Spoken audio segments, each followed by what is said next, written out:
নমস্কার, আমি রত্না দেবনাথ, পানিহাটির নবনির্বাচিত এমএলএ।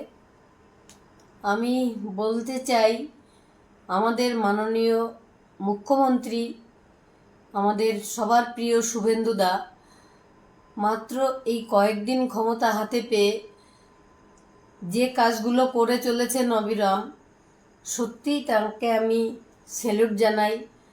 আমি প্রণাম জানাই মাসিমাকে, তিনি রত্নগর্ভা। আমি তার কাছে গিয়ে আমি প্রণাম জানাতে চাই। শুভেন্দুদাকে আমি সেটা বলেছি এবং উনি বলেছেন আমি নিয়ে যাব। আর শুভেন্দুদা সত্যি, আমি কোনোদিন রাজনীতিতে আসতে চাইনি।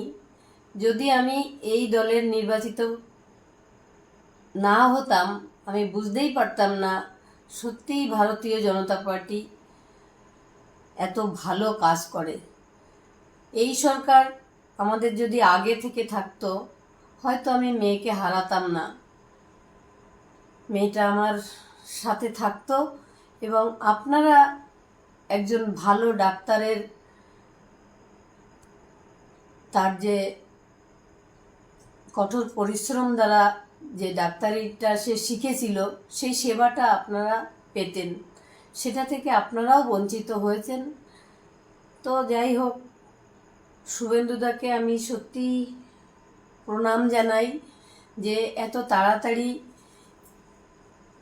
তিনি পদক্ষেপ নিয়েছেন যে আমার মেয়ের বিচার এবং আরও মেয়েদের বিচারের জন্য তিনি যে কমিটি গঠন করেছেন এত দ্রুততার সঙ্গে, সত্যিই তাকে কৃতজ্ঞতা জানানোর আমার ভাষা নেই।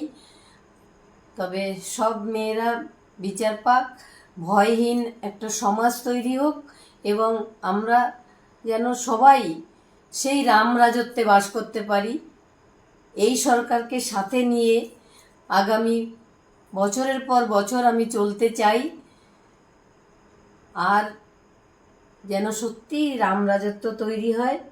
আমার মোদিজিকেও আমার প্রণাম এবং শুভেন্দুদাকে অসংখ্য অসংখ্য ধন্যবাদ জানিয়ে আমি বলছি যে সব মেয়েরাই বিচার পাবে এবং আমার মেয়েও ডক্টর দেবনাথ, সেও বিচার পাবে।